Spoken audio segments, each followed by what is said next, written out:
আসসালামু আলাইকুম। আজ দেখাবো টুকরো কাপড় দিয়ে ১ থেকে ১.৫ বছর বয়সী বাচ্চাদের কিভাবে প্যান্ট তৈরি করা হয়। প্রথমে আমি টুকরো কাপড়গুলোকে জয়েন করে নিয়েছি, তারপর আবার চাপ সেলাই দিয়ে নিয়েছি। এরপর কাপড়টি সমান করে বাড়তি কাপড়টুকু কেটে নিব। এবার কাপড়টি ৪ ভাঁজে ভাঁজ করে কোমরের মাপ নিব ৯.৫ ইঞ্চি, লম্বা ১০.৫ ইঞ্চি। এবার ২ সাইডের কাপড় সুন্দর করে কুচি দিয়ে নিব। হাতার মুখে পট্টি লাগাবো। পট্টি লাগানো হয়ে গেলে এর ওপর সুন্দর করে কাপড়টি উল্টিয়ে চাপ সেলাই দিয়ে নিতে হবে। এবার হাতার মুখ থেকে ২ ইঞ্চি উপর পর্যন্ত সেলাই দিয়ে নেব। কল্লির জন্য ৪ ইঞ্চি পরিমাণ কাপড় নিতে হবে, চারদিক থেকে ৪ ইঞ্চি।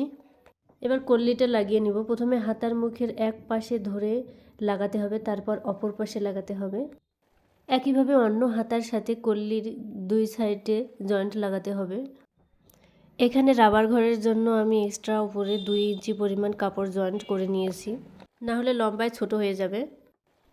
রাবার লাগানোর পর এইভাবে টেনে টেনে সুন্দর করে সেলাই দিয়ে নিতে হবে।